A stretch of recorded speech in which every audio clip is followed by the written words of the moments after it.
आज आपण बेरीची मिठाई करूया। ही बघा, हे तूप काढून ही बेरी बनलेली आहे।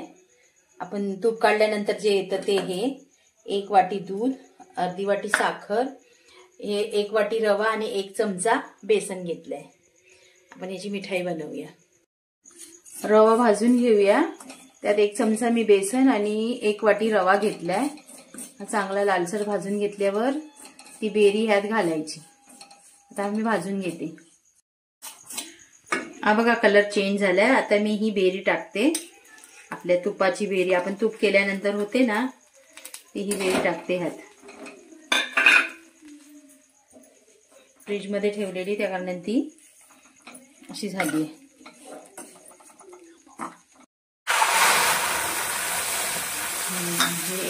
टाकले, मला वाटलं की तुम्ही आणखीनही टाकू शकता। आता ही बेरी ती तूप सोडणार, ती लूज पडणार। अर्धी वाटी साखर हे आता पूर्ण घोळवून घ्यायचं ह्याच्यात।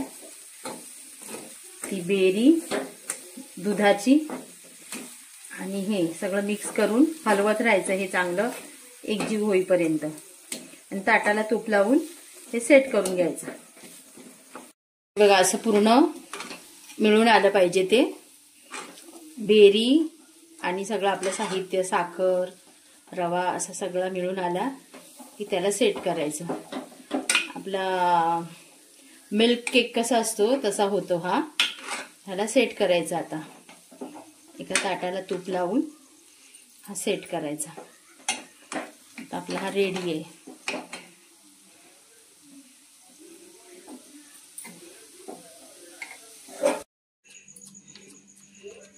तूप लावलेल्या प्लेटमध्ये हे सेट करायचं व्यवस्थित आणि हे 10 मिनिटांनंतर ह्याच्या वड्या पाडायच्या।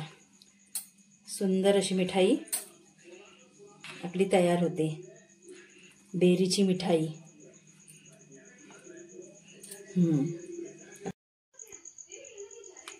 हे बघा, सेट झालंय। तुम्हाला जसं पाहिजे तसं तुम्ही कट करा। मी इथे चौकोनीच तुकडे करते।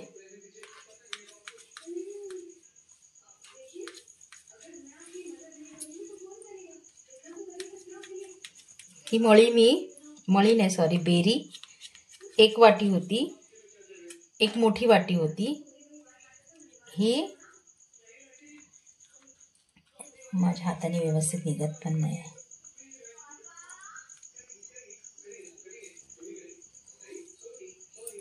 ही बघा, निघाली। ही बघा, ही बरोबर निघाली। एक माझी चिटकली। ही बघा, अशी होते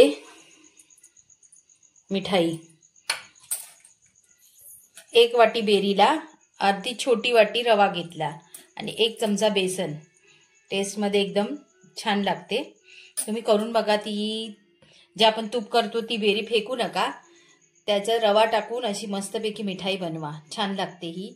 मिल्क केक कसा असतो आपला तशीच लागते।